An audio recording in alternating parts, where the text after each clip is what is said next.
Yeah, Dr. Dre is in full effect, and I gotta tell y'all a little something. Eazy-E is down with us. MC Ring, you know he's down with us. DJ Yella is down with us. Arabian Prince, you know he's down with us. Tony A the Wizard is down with us. JJ Fag is down with us. Timmy T, you know he's down with us. DJ Pooh Boy is down with us. Toddy B and Spade, they're down with us. My boy Ice Cube, you know he's down with us. I like to mention, so pay attention to where I'm from, Compton, but the tapes are from the Roadium. My name is Dre, listen while I play. And by the way, I'm also down with NWA. Yo, Steve at the Roadium is down with us. Slanging funky tapes, it is a must. We're number one.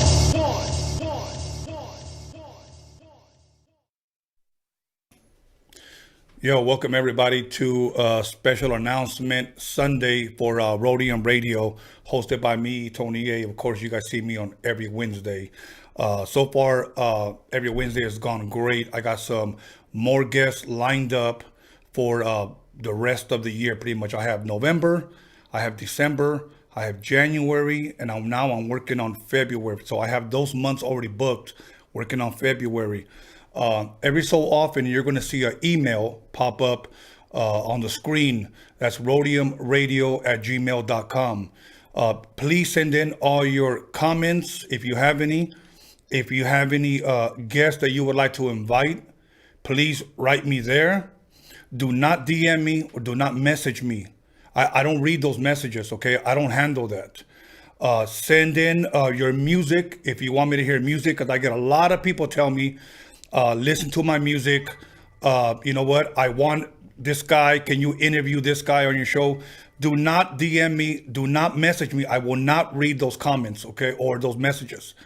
Email me at rodiumradio@gmail.com. Once again, and I'll announce that throughout the show, because every day I get about 10 to 20 messages on you should interview this guy, listen to my music. I will not read those messages. So please send them to the Gmail, and I'll get to them whenever I can get to them at my earliest convenience. Now, the reason why I wanted this special announcement made is because tomorrow, November 4th, the Documixery drops. The Roadium mixtape Documixery will finally drop after 1 year of shooting and 1 year of editing. It literally took us an entire year to edit this 3-hour project. We literally went through hours and hours of footage to give you guys the best documentary possible, based on Steve Yano from the Roadium Swamp Meet in the city of Gardena. Now, somebody may say, okay, why would you want to make a special announcement? Or here's why. Steve Yano has been passed away now. He left us about 5 years ago. And this man, not only did he change my life by giving me my very first job at the age of 11, which was possibly exactly 40 years ago, giving my first job, me selling records with him. This man has made an impact on my life. He spoke it into my life, and he helped me get my first record deal. He introduced me to everyone in the game, and he may not feel this way, but I feel this way. I feel that I owe him a lot. I feel that I'm indebted to him in a sense where I want to keep his name alive, even though he is no longer here with us. This is just a simple Japanese vendor from the city of Whittier, and I cannot name Steve without naming his wife, Susan.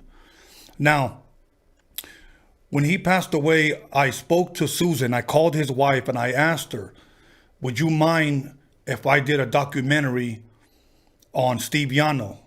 And at first, she actually told me no. She told me no. So I continued to speak to her, and I asked her, I don't want his name to be lost in West Coast hip hop history. I don't know if she thought that his life or his legacy would be important, but I did. And she finally told me, okay, yes, Tony, I'll give you my blessing, but do not talk about his personal life. So when you watch this documentary, you're going to see a story about Steve, the vendor at the swamp meet. That's all she wanted me to keep it on, because so many people that have seen it, well, the few people that have seen it have asked me, I want to know a little bit more about his life. She didn't want me to speak on it. She said, keep all his personal life aside. And I have to grant those wishes and respect that. So all you're going to see is Steve Yano, the Japanese vendor from the city of Whittier, who sold vinyl, cassettes, CDs, mixtapes at the Roadium Swami. And that's what this story is about. Now, somebody asked me, how come it's not coming out on Netflix, Amazon Prime, Hulu, and all these other major platforms? And I'll tell you why. Simply, it's very simple. If we had 10 meetings with these companies, here's what happened at all these 10 meetings. The people that we had meetings with, many of them weren't even from Southern California. They were in their late 20s or early 30s. They didn't understand hip hop. They didn't understand our culture here. They didn't understand how important West Coast hip hop is to us. Many of them who were interested really offered us peanuts for a 2 years work. One guy actually said, I don't care that it took you 2 years. I feel that it's worth this. It wasn't even a year's wages. They wanted to own it. They wanted to rename it. They wanted to re-edit it. They wanted to reshoot some of it. And ultimately, even some wanted to take Steve out of the picture. I wasn't going to let that happen. If I sold out to the money, then this documentary would no longer be ours. It'll be theirs for them to own. And even if we would have given it to like a Netflix or an Amazon, we wouldn't be able to eventually press it up on Blu-rays like we want to. They wouldn't give us that right. They would literally own it. So we didn't want to go that route. We wanted to do it independently. Let us keep all of the money that comes in so that we can continue to release further product, like the documentary that we're working on Chicano rap. We need funds to be able to continue to shoot this. So that is the reason why we didn't go to these major platforms. Many people actually sell out and they give their movies to a Netflix just because it's Netflix, just so they could put on their bio, I have movies on Netflix. And in reality, they didn't get paid anything. They got paid peanuts. It's just like today when people put their music on platforms, whether it be iTunes or whether it be Spotify or whatever platform is popular out there, they only get about 7 cents or 8 cents per play. They don't make anything. I mean, just ask Pharrell, like that song Happy, that he had over like 1,100 million streams and got like a $2,700 check. Who wants that? So that's why me and my team decided just to release it independently, where you can stream it from our website. Now, several people asked me, well, if I'm paying for it, how come I can't own it? Well, you can't own anything on Netflix. You can't download anything on Netflix. You can't download anything on Amazon, and even if you were able to download it, or even if we sold it on the DVD, if we sold it on DVD tomorrow, by Wednesday, somebody would have bootlegged it and put it on all platforms already, and we wouldn't make anything. It's plain and simple. That's just the way the game is ran today. Somebody will bootleg it, sell it at the local swap meet. I got the new Roadium mixtape Documixery. We didn't want to do that. We want to make it available only at one place where you can stream it. Everything today is streams. So when people complain and say, you know what, I want to own it, eventually, and actually soon, we're going to have it where we're going to sell Blu-rays and you'll be able to own it only for a limited time. We're only going to press up so many. And it's really going to become first come, first serve. Okay. But we want to stream it. We want everybody to enjoy it because I do believe that it's going to be incorporated, if you will, with a lot of the West Coast documentaries. The sad thing is that when we think of the West Coast documentaries or West Coast hip hop history, we always just think of NWA, Death Row, and it stops right there.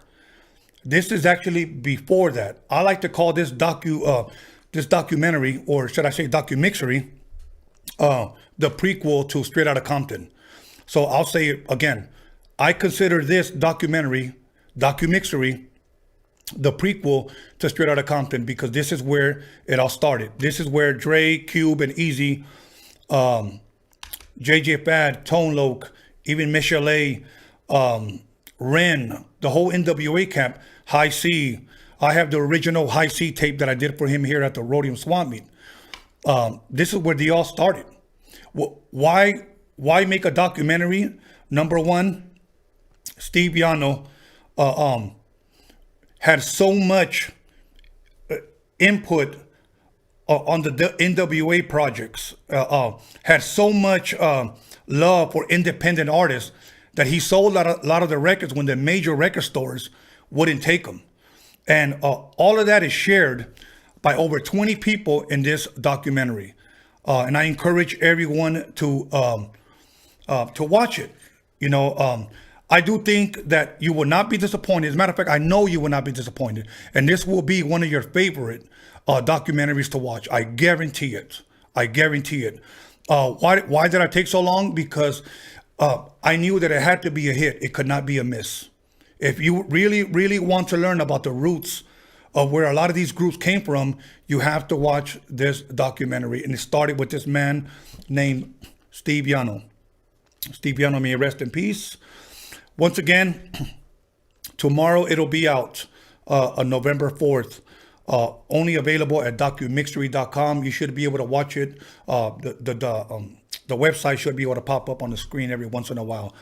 But without further ado, what I want to do is I want to share with you who is on it. The way we did it almost like two cassettes. We did it with side A and side B. Side A and side B. Now, why call it side A and side B? One side is an hour of the documentary, and the other side is another hour, hour and a half, or whatever. So we just wanted to call it side A and side B. We were actually going to release 2 DVDs, but we decided just to stream it first. So what we did, instead of releasing side A at one time and then waiting to release side B, we just decided to release it all at the same time for a price that once you log into the website, you'll be able to see $24.99. Somebody may say, why $24.99? That's a lot. Let me tell you something. I sold a shitload of shirts, okay? And my shirts were $26, some were $28. This documentary is actually cheaper than my apparel, okay? I'm actually giving it to you cheaper than what my shirts go for. $24.99. Somebody may say that's still a lot. Look, you go to Starbucks and you buy 4 coffees and you're gonna blow it easy $25. You do that every day. Okay? So why don't you invest in something that's gonna be good, it's gonna be educational, it's gonna teach the next generation about West Coast hip hop if you're serious about West Coast hip hop music. Now, on side A, if you will, when you watch the documentary, you're gonna watch side A first. It's gonna have 10 interviews. Once that ends, the next one continues, side B, okay? On side A, if you will, you're going to see interviews from Calvin Anderson, which is the owner of VIP Records, the world's famous VIP Records in the city of Long Beach. He has so many interesting stories about him and Steve Yano. Them two are 2 major cornerstones, a part of West Coast hip hop history. Snoop Dogg actually filmed his video, What's My Name, on the top of his record store, the VIP Records. So Calvin Anderson's in it. Sir Jinx, which is Dre's cousin. He was actually portrayed in the movie Straight Outta Compton. Violet Brown, which will be here Wednesday. There's no need to even go into who Violet Brown is. You just need to tune in on Wednesday to find out more about her history. Lonzo, which is from the World Class Wrecking Crew. Lonzo. DJ Speed, which is a former member, or he's still NWA, let's just say. He's a DJ for MC Ren, DJ for the DLC. Here we have Warren G, a name that needs a person that needs no introduction. You guys know who Warren G is. DJ Jam, a lot of people don't know who DJ Jam is. Some people do. He was actually the DJ for Dr. Dre, for Snoop Dogg, for the Dog Pound, when they did the Chronic tour. You're going to find out more about him in this documentary. You have DJ Toro. A lot of people don't know who DJ Toro is, possibly in the West Coast. And the East Coast, he's very well known. He hosts the show for 50 Cent called This Is 50. Okay? Look him up. His story is very interesting, and you'll see a little bit more about him in this documentary. Arabian Prince, another former member of NWA. Clientele, a member of the World Class Wrecking Crew. Now, when that one finishes, we have side B beginning. Then we get into my boy Ernie G from Proper Dos. You have El Más Pingón, Mellow Man Ace.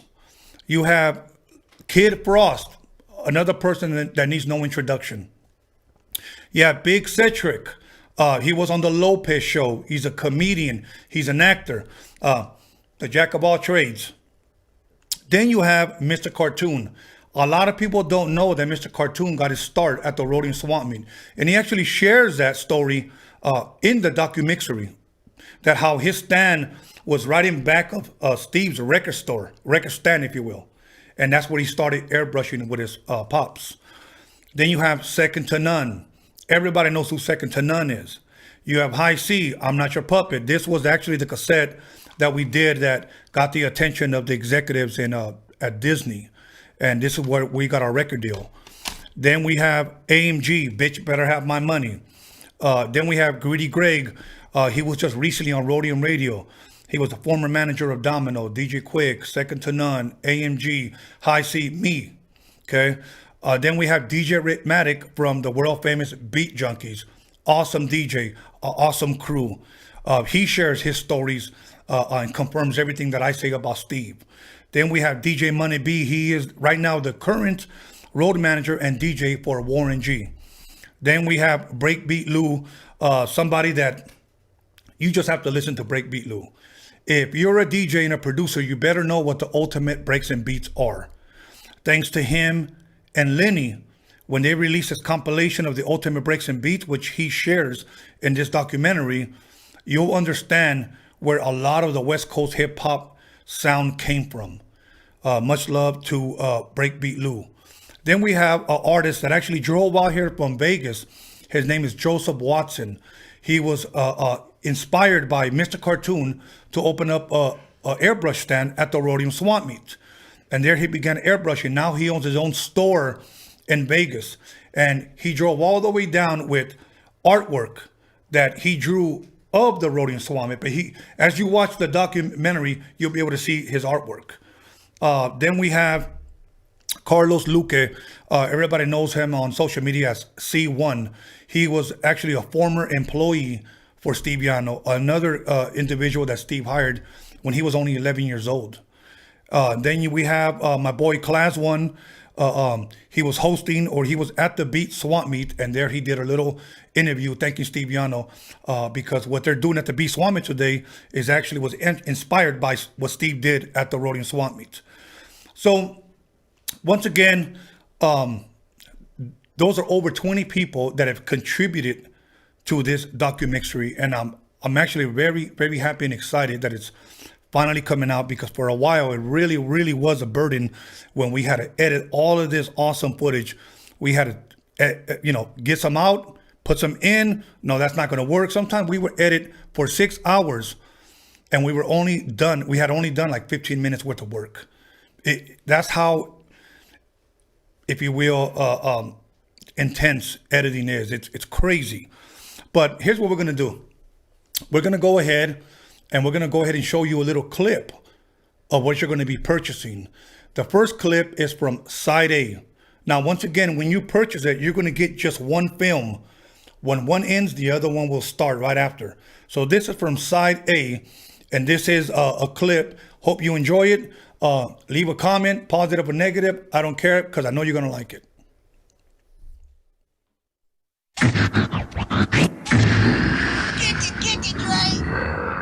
Just do 1 2 1 2. Right about now, Eazy-E and Dr. Dre's in the motherfucking house. Times are getting crazy. It's really hard to choose it. The Roadium's a spot to get funky, fresh music. Easy motherfucking E and my homeboy Dr. Dre. MC Ren is in effect, and you know we don't play. The Roadium is hitting, but you know you can't leave until you get a deaf-ass tape from Steve. Oh Steve, oh Steve, oh Steve, just give me just one more tape. Oh Steve, oh Steve, oh Steve, just give me just one more tape. Oh Steve, oh Steve, oh Steve, just give me just one more tape. Oh Steve, oh Steve, oh Steve, just give me just one more tape. Yeah, man, I came all the way down to the Roadium spot meet, man, to pick up one of the NWA tapes, man. And I talked to homeboy Steve down there, man, and he said I'm fresh out of tapes, man. How the fuck you fresh out of tapes, man? He said cause they selling like hotcakes and shit, man. My man going down. Hey mom, what's for dinner?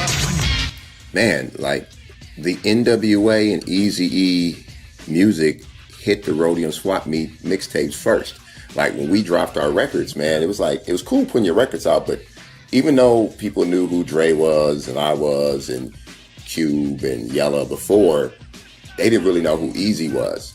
But not until, Boys in the Hood and some of that, Fat Girl and LA is the Place, that stuff hit the mixtapes, man.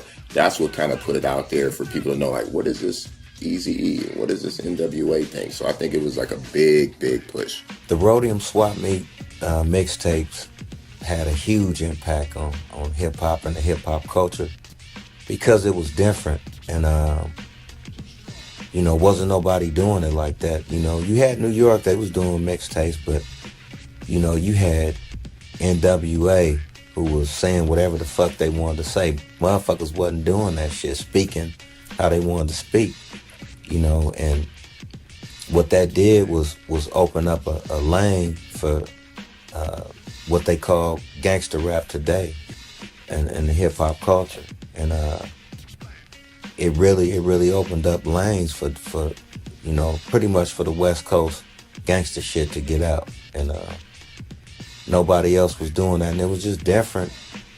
And people were scared to say what they wanted to say. And that buzz came from Steve at the Roadium Swap Meet, working with Dre and Eazy and created a whole plethora of good music and created a lot of lanes and opened up a lot of lanes from artists like myself to be able to come out. I'm part of the tree. I'm a branch on the tree that Dre and Eazy started, and then on my branch you got Snoop, the Dog Pound, 50 Cent, Eminem, and all of those guys. That's all on my branch, the Chronic.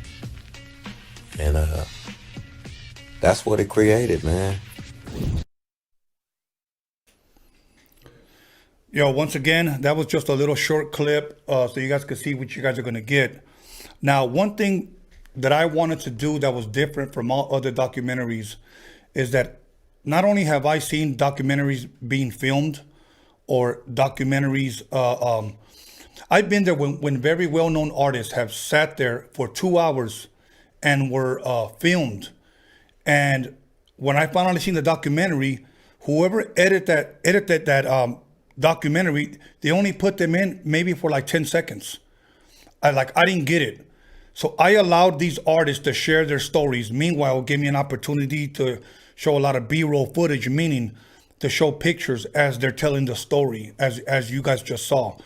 They're sharing their stories about the impact that Steve Yano made here in the West Coast. Somebody asked me, do you think, are you trying to say that hip hop started at the Roadium? No, I didn't say that, and I will never say that.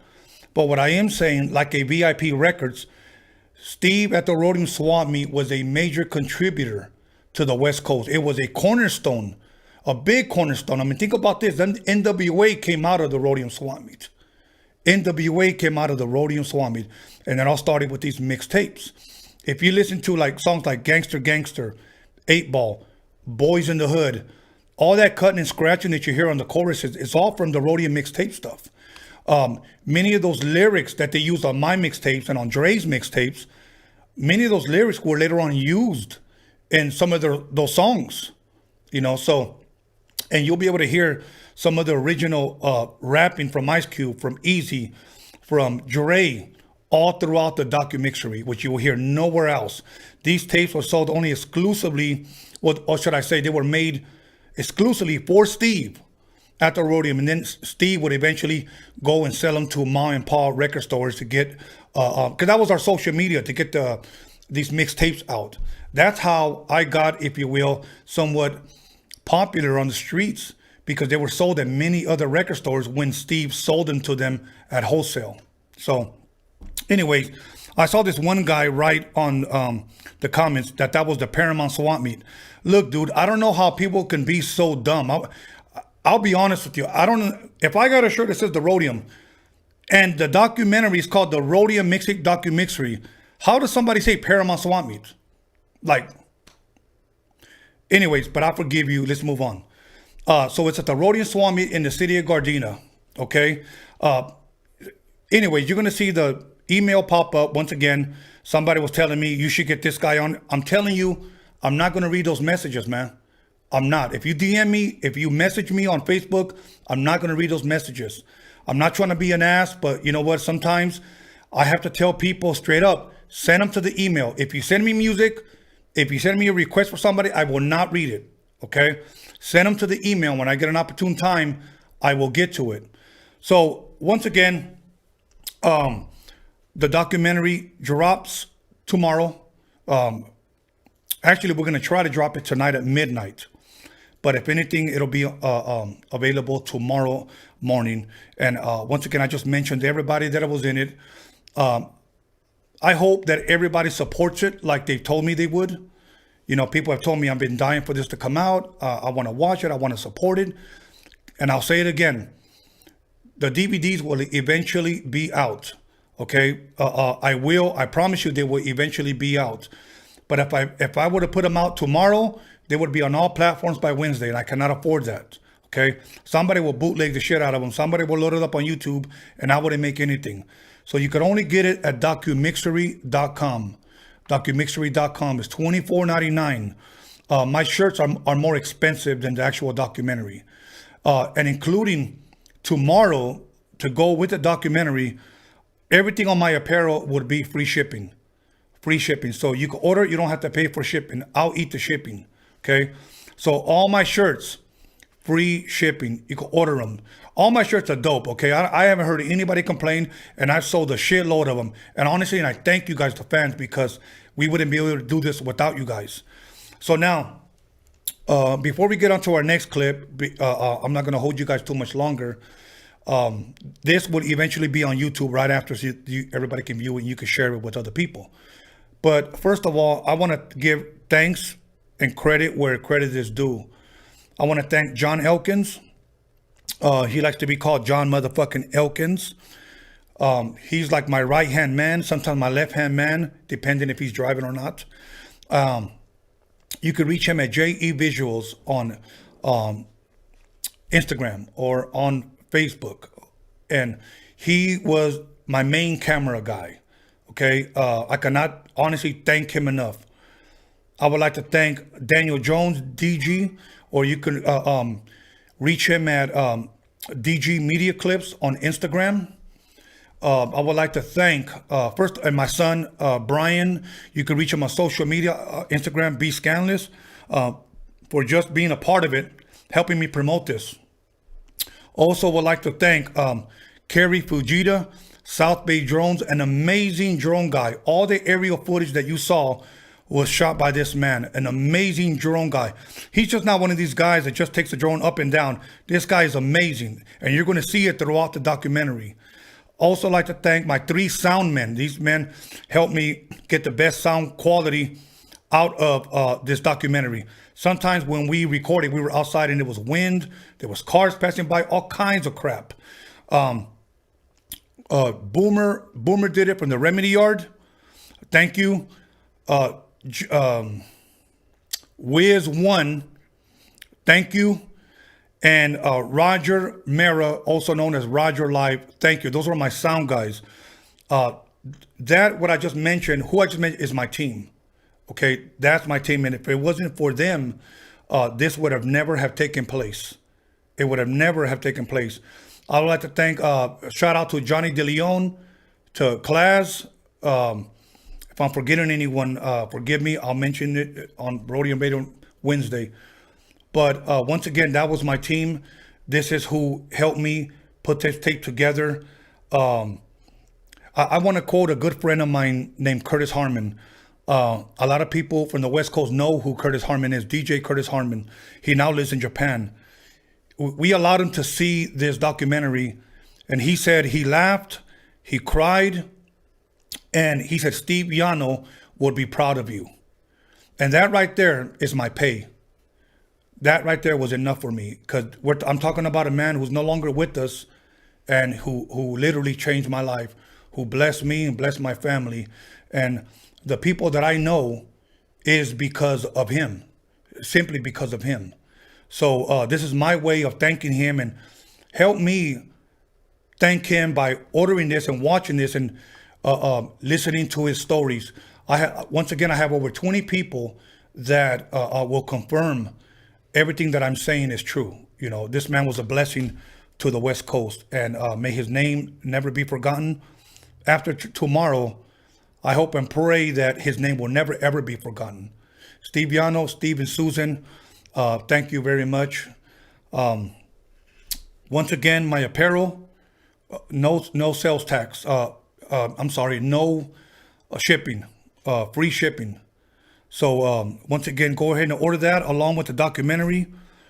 Send your comments, your music, your request for artists to rodiumradio@gmail. So once again, I hope you guys support it like you guys said you would, so that we can have other projects underway. I have 3 other documentaries that I want to do. And I don't want to share those just yet, other than the Chicano rap one. What is Chicano rap, which we are actually filming, but we need a budget to continue to film. We just can't keep coming out of the pocket. So this is where we make stuff like this to support and to fund other future projects. Once again, thank you. You guys are about to watch another clip from the Documixery. Please listen to their stories. There's a reason why I allowed them to share their stories and didn't cut them short, so that you guys can get the full story, not just little bits and pieces. That's why it's so long. And I guarantee you, you will not be disappointed. You guys have a blessed night, and we'll see you guys Wednesday with Violet Brown. Thank you. Roadium mixtape to me was something that was made just for the Roadium. You wouldn't hear it anywhere else. And they would do raps on those tapes that were nowhere else. You know what I'm saying? And they were truly the first mixtapes that we ever heard, you know?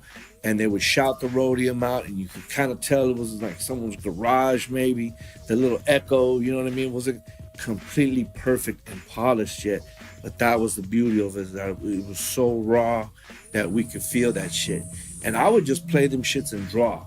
That was my inspiration, my motivation to draw. So I always had to have some type of music. You know, if it wasn't the Dynamic Superiors or the Temprees or some funk playing, it was, you know, second to none. It was quick. It was the Penthouse Players, you know, High C. And Tony G was at that time was like a god too. You know what I'm saying?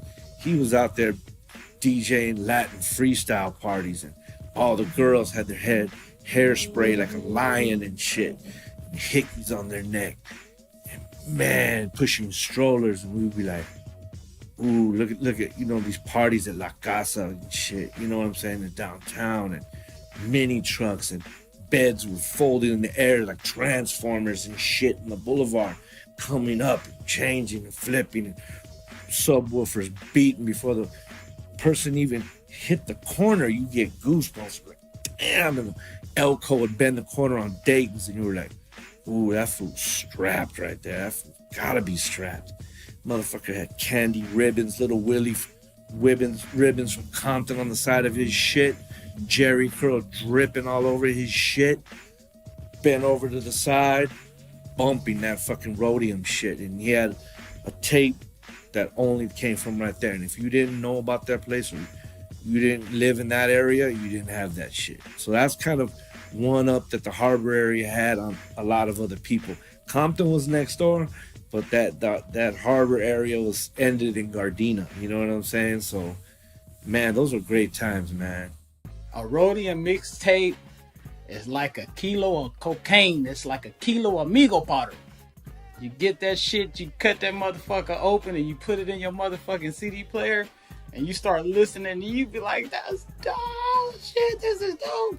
How you do that? But really, a Roadium mixtape, bro, if you haven't experienced it, and you was in hip-hop back then, I don't know what the hell you was doing. You done fucked up. A Roadium mixtape is like, it's a kilo of cocaine. Music-wise, I'm saying, motherfucker. Man, that's a little tough, but I'll tell you what, it was the best thing ever for me, man. It was just kind of like something you never heard about. And especially West Coast was not getting that shine at the time, you know? So you would go to this place and they would make a custom tape, like, you know, and not knowing what it was just the sound that came out of those tapes that, if I'm correct, you'd have to like, I would be feeling for those things if it was monthly, if not sometimes bi-monthly, but a tape, it was just a mixture of the latest songs all mixed together. But the intro had like this crazy mix that I at the time I believed that it was like 4 turntables at the same time, but I was like, how the hell are they doing this? Like, was it Superman behind the turntables or something like that? But a mixtape was a real mixtape. It was actually a cassette too, you know, just for the record.